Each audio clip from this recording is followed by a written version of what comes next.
It is dark. It's dark. Well, it is dark. Why is the house always so dark? What is timing of everything? Yes, it is. Evening, everybody. And here we are Sunday evening in our weekly Bible study. We are in Matthew still, and we are going to be in chapter 5 later on. But first, we'll give a little bit of a farm update and kind of talk about things that have been going on. Other than Friday, Chicken processing. we had a chicken harvest. Had a couple folks out for that. I think they learned pretty good. Yeah, they did really good. They were doing a good job, and we were happy to have them out here with us. And they dove right into. They were hands on from the get go. Oh yeah, just asking questions, and if I showed them a couple pointers, like, all right, we'll do that, and yeah, it went really well. Really well. And we were done a little bit earlier than normal, which is nice. Well, that's because I had 3 people at the evisceration station instead of just me. So we finished up an hour earlier. So I think from start to finish, it was about 3 hours. Yeah, usually, about 3.5 hours. Yeah, I think it was. Usually it's about 4. Yeah. 4. So. And that's with teaching and instruction along the way and conversation. And I think we even had a coffee break. We did have a coffee break. Yeah. So, which is very unusual for a chicken processing day. But the weather's also been a lot cooler. So we weren't in a huge hurry either. Temperatures have, dropped. Not freezing, but it is chilly. And it's chilly tonight. Yeah, and today we have that storm that's been moving across the country, kind of here today-ish. I know it's more northeast than it is here, I believe. But, we still got wind. We still got some Sprinkles. rain. Oh, my goodness. We need rain, though. I think the gauge says 0.01. Yeah. But we'll take everything we get. So can't complain there. At least knock the dust off the road. And my truck. I think it just made it worse. We also did a couple hay pickups this week. Hi. What? We always say, whenever we see a truck going down the road or hay out in the field, a truck with hay being towed or hay out in the field, we're always like, hi. But I didn't think you were going to laugh at me like that. And it's a friend of ours. So did a couple runs for that. Let's think, what else? I think that's pretty much it because it's been so dry. Not a lot going on. Oh, yesterday. We had a good time yesterday. We are working on practicing our Sabbath on Saturday. But part of that, what we did, we went to our neighbors who grows vegetables really well. And so we barter chicken for vegetables. And yesterday we went over and we got a basket full of bell peppers, which will be converted probably into the sauce that Amy's been making. That sauce, Bethany. Yeah. And then we also did like 2 baskets of spinach. So last night after, it was about this time yesterday, we had to cut the roots. Trim it, wash it, drain it, and then we washed it again. And we got like 7 gallon sized bags. Actually, there's 9 because there's 2 in the fridge. Oh, wow. 7 are frozen. Okay. So we got spinach for a minute. We got spinach for a minute. Yep. Which is I eat spinach, so that's good. I eat bell peppers, so that's good too. I don't eat a lot of green things, if you haven't noticed, but there are certain things that I do eat, especially if they're grown in the neighborhood. I make more of an effort. And we did bring them a fresh chicken. Yes. In exchange. So we're really good with bartering. And I know somebody watching online has had our chicken for dinner today. And it looked amazing. It did look amazing. That stuffed chicken looked great. And that's something that I know I appreciate, getting feedback when people are actually using the meat. Yep. How did it turn out? How do they do it? All that kind of good stuff. So there was a before and after picture, and here we are, this afternoon cleaning, doing final QA on 33 birds. Yes. Yeah. So I'm looking at them, and then I see, Bethany's picture come through, and I'm like, oh, now I want roasted chicken. Yeah. Yeah, that turned out to be a problem. But instead, what we did, she'll like this too. So I took out some of the kibasi that was brought from my sister when she visited. So that is actually defrosting and warming up as we speak. That's probably going to be mostly my meal because that's not one of Amy's. It's not my favorite, yeah. but I don't not enjoy it. Right. But I love it. Yeah. We don't have pierogies to go with it, but what we're going to do is fresh peppers, onions, and saute it together. Plus, we have the hearts from the chickens from Friday. Yep. So we'll saute all that all together, and that'll be dinner. Yep. That'll be dinner. So that'll be a good thing. Oh, the pups. Well, they're not pups, but Maui and Miley, they're doing great.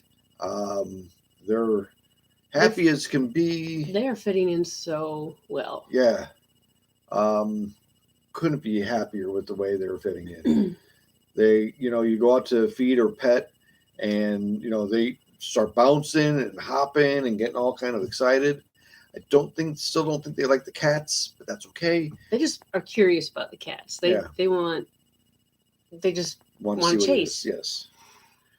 And and then on the sheep, we recently brought home Jericho, Too Tasty,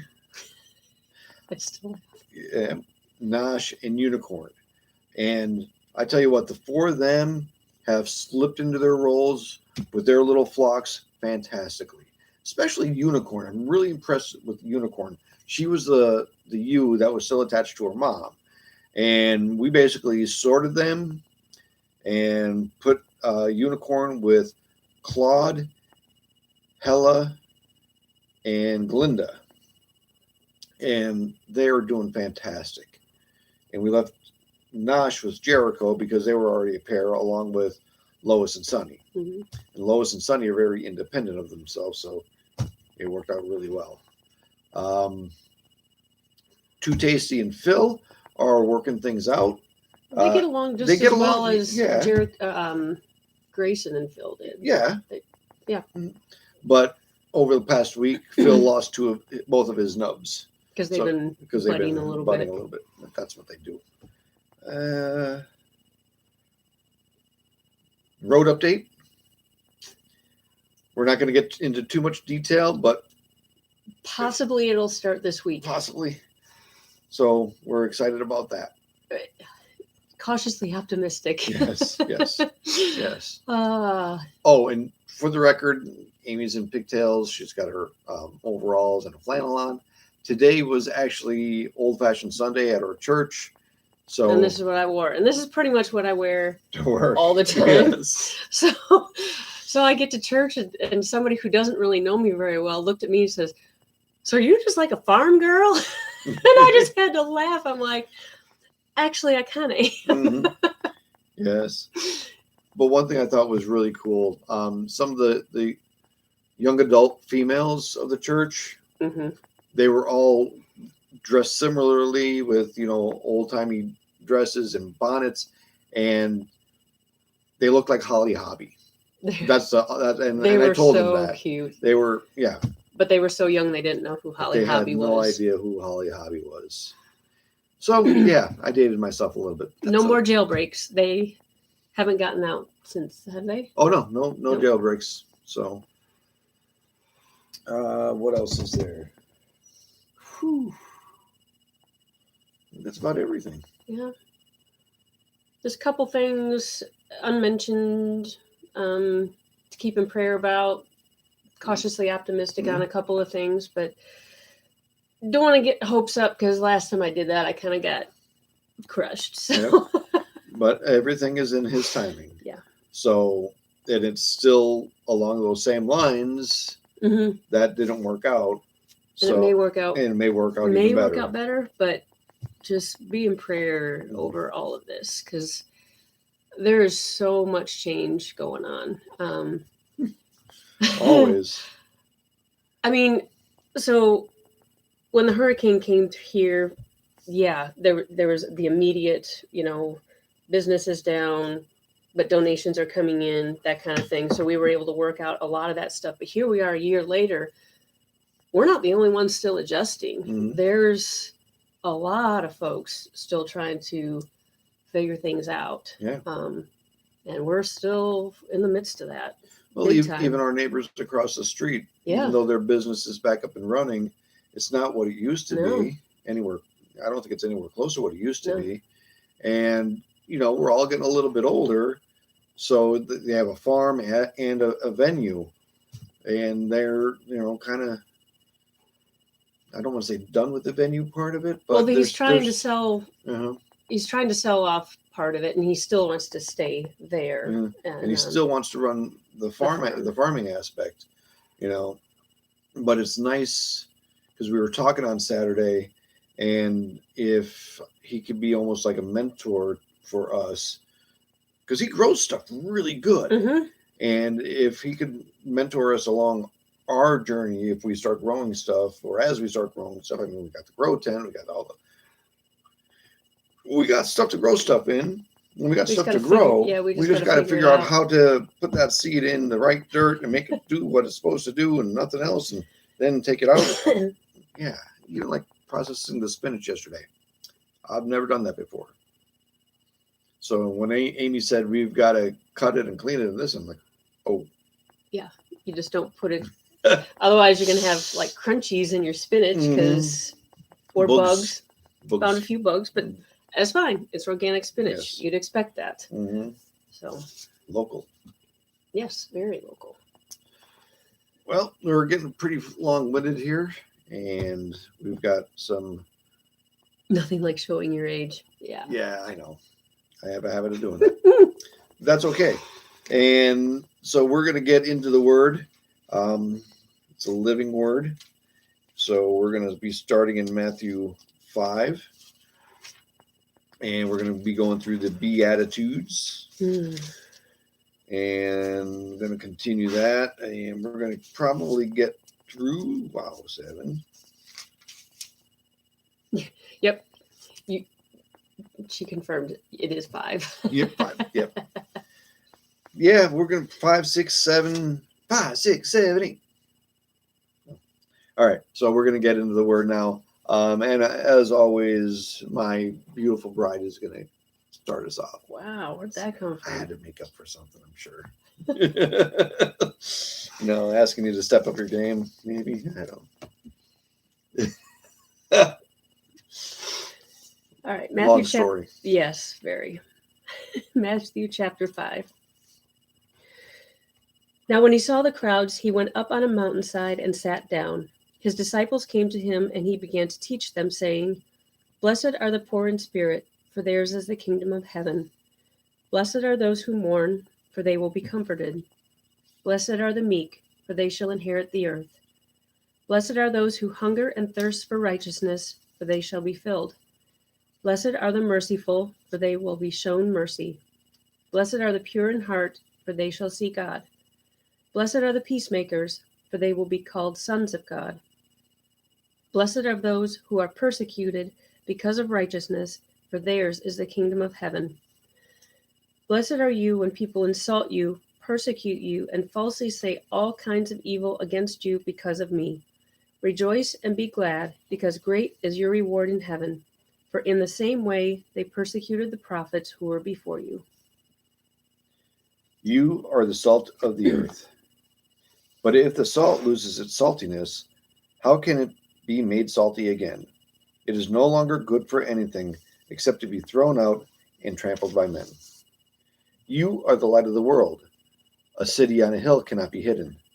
Neither do people light a lamp and put it under a bowl. Instead, they put it on a stand, and it gives light to everyone in the house. In the same way, let your light shine before men, that they may see your good deeds and praise your Father in heaven. Do not think that I have come to abolish the law or the prophets. I have not come to abolish them, but to fulfill them. I tell you the truth, until heaven and earth disappear, not the smallest letter, not the least stroke of a pen, will by any means disappear from the law until everything is accomplished.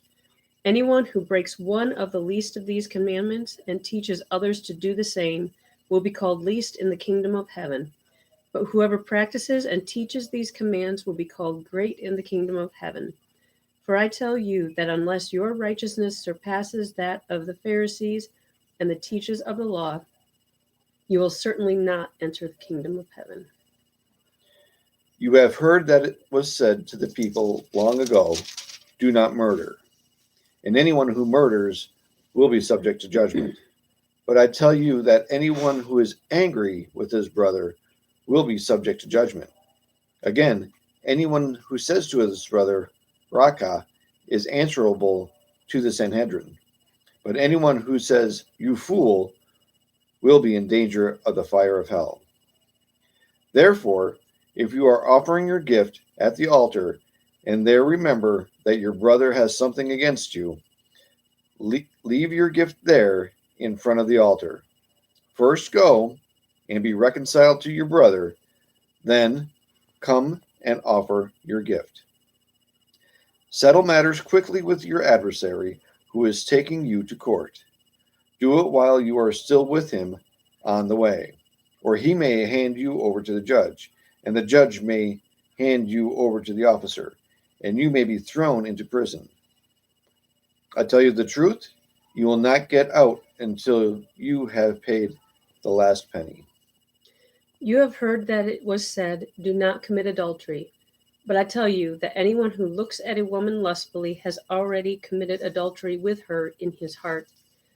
If your right eye causes you to sin, gouge it out and throw it away.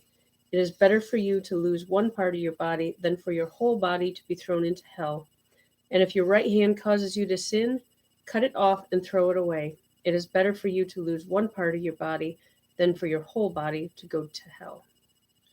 It has been said, anyone who divorces his wife must give her a certificate of divorce.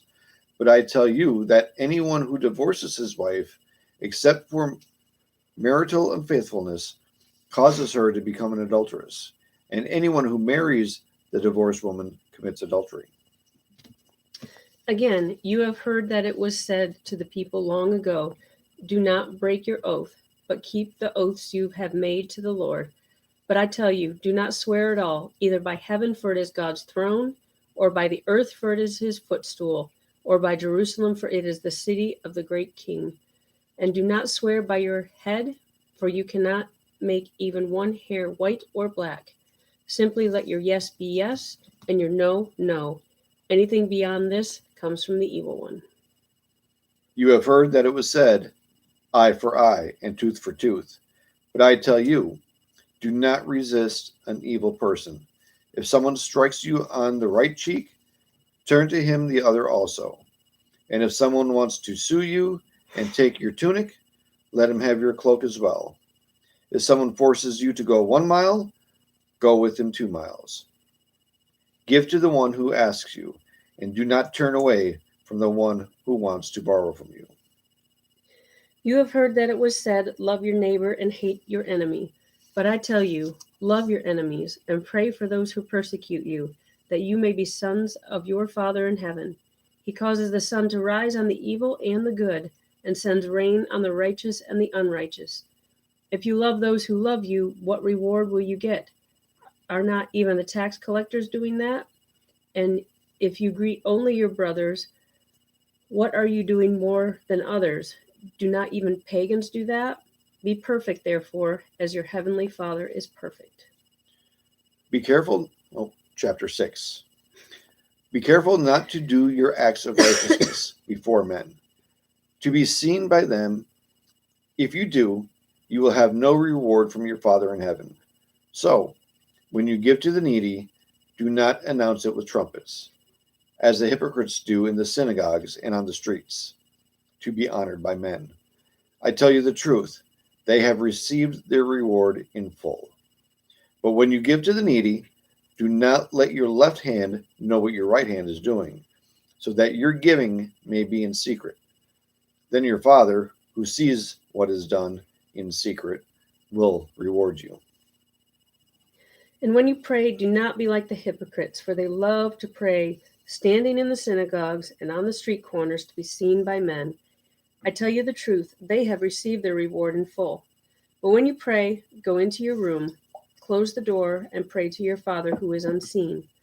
Then your Father who sees what is done in secret will reward you.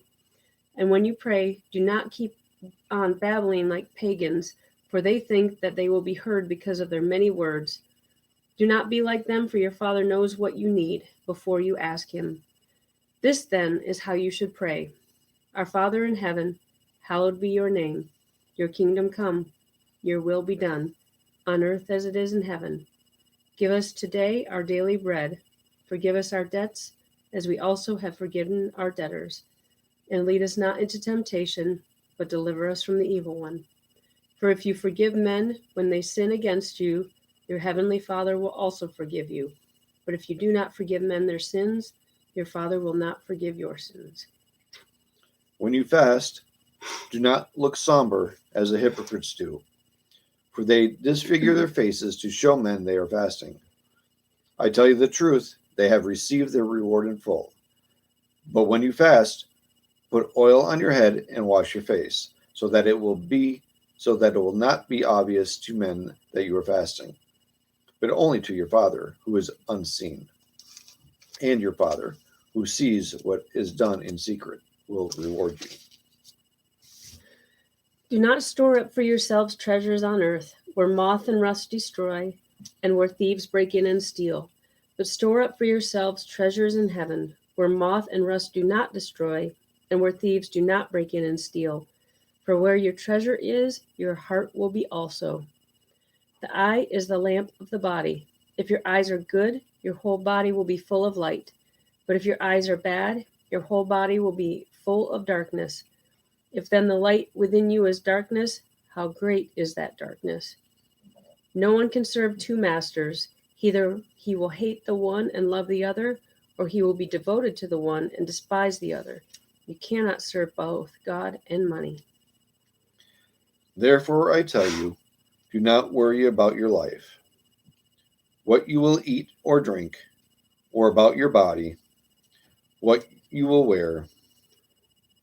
Is not life more important than food, and the body more important than clothes? Look at the birds of the air.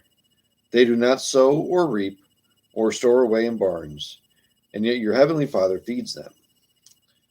Are you not much more valuable than they? Who of you, by worrying, can add a single hour to his life? And why do you worry about clothes? See how the lilies of the field grow? They do not labor or spin.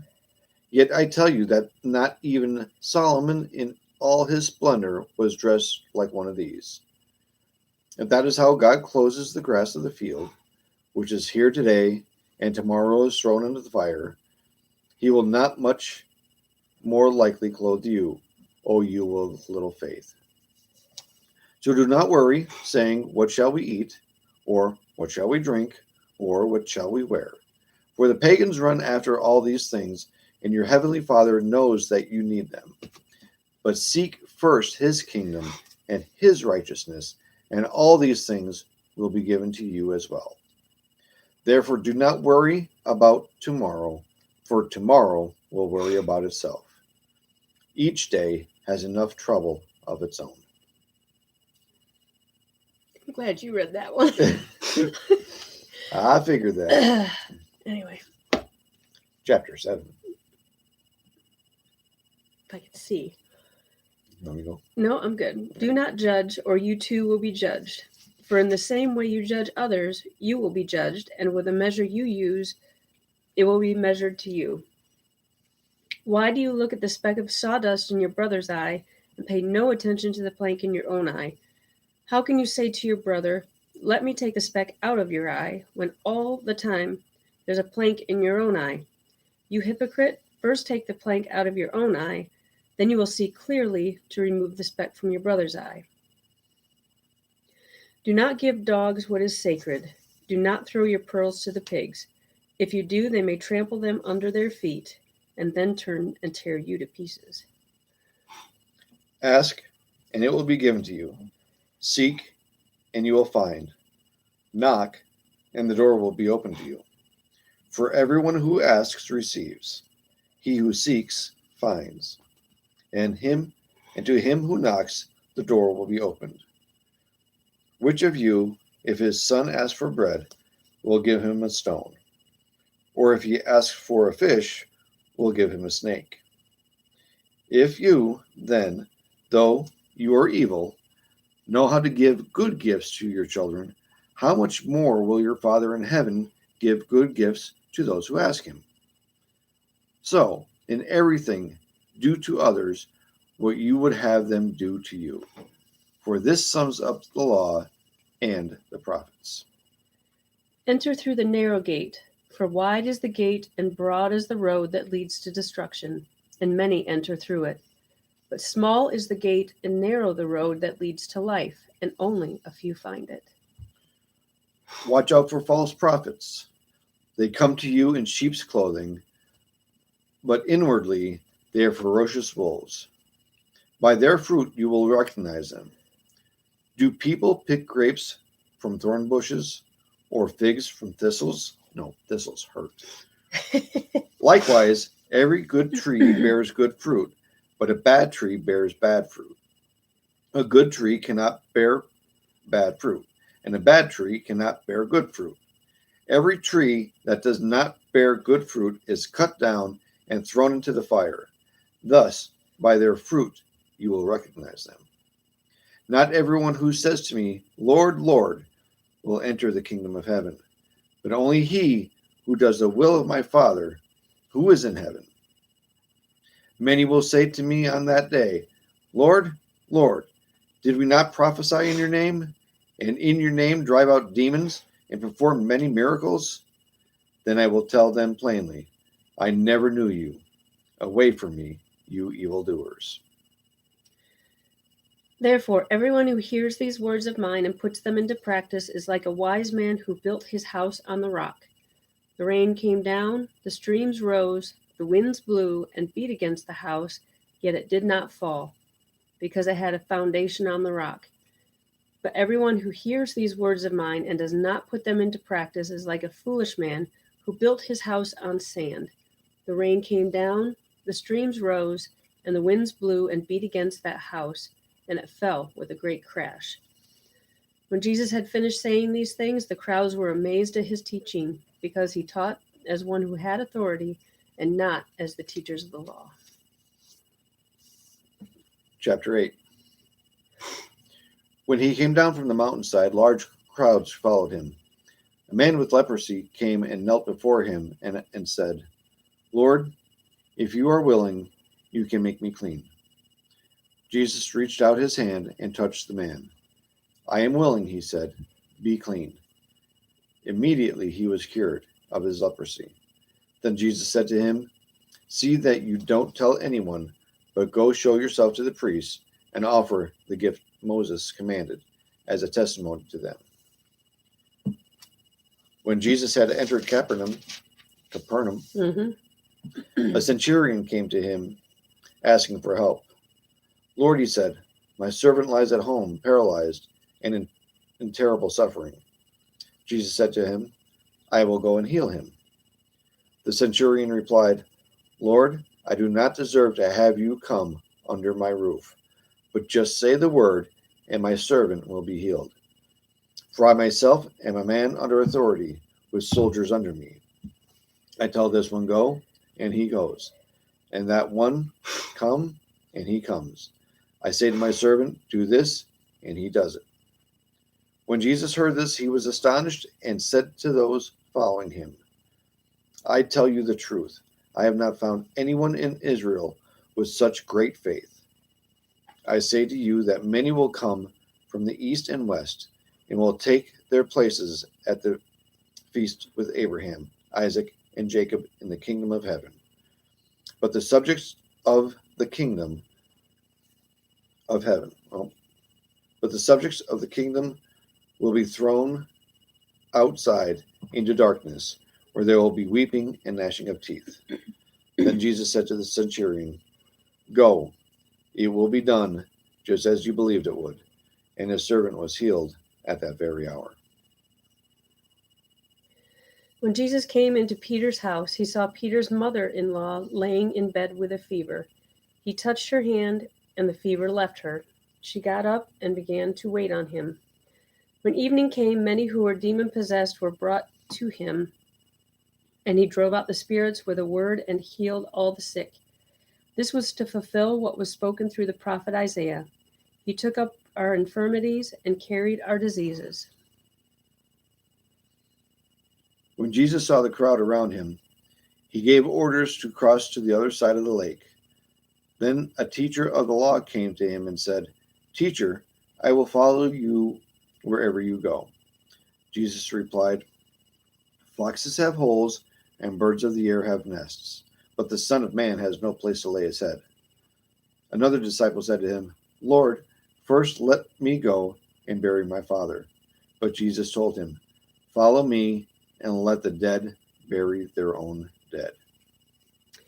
Then he got into the boat, and his disciples followed him. Without warning, a furious storm came up on the lake, so that the waves were swept over the boat.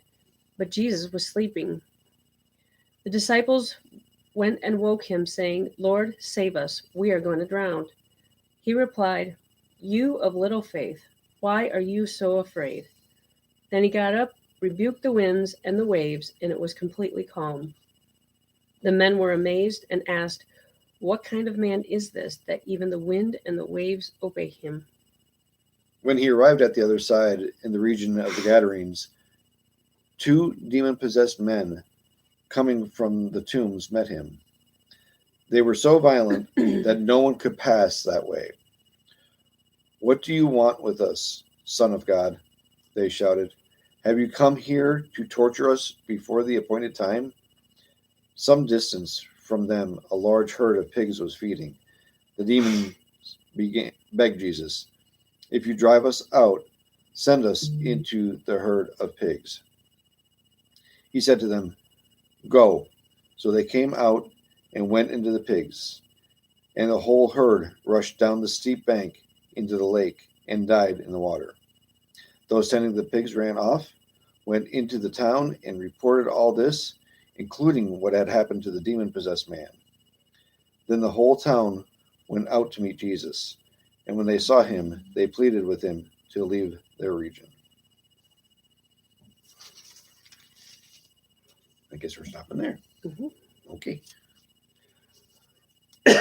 Excuse me. I was seeing lots of images of the Chosen. Oh yeah. Guys, I was gonna say that earlier, but yeah. It's hard not to. Well, even at the beginning, of 5, when he's going, "Blessed are the poor in spirit, blessed are those who mourn, blessed are the meek." I mean, watching the TV, watching the series, you see him standing above them, looking down, and their images popping up. And the last one, "Blessed are you when men insult you and persecute you and falsely say all kinds of," looking right at Matthew, you know. And then you get into the salt and the light. Yeah. Which, yeah.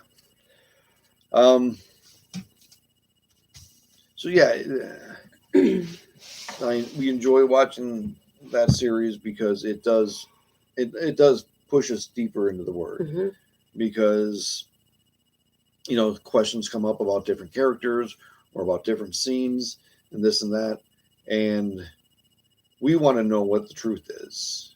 We know there's a lot of made for TV in that, so if something comes up and we're not sure, we get into the Word and we sort it out and we find out and see if it's made for TV, if it's not, if it's Word or not. Even Peter's mother-in-law. Yeah, I had no idea. And we talked about that before. Well, I've learned a lot. But I think that's everything for this evening. We still have to go feed big dogs. They don't get the afternoon chore snacks.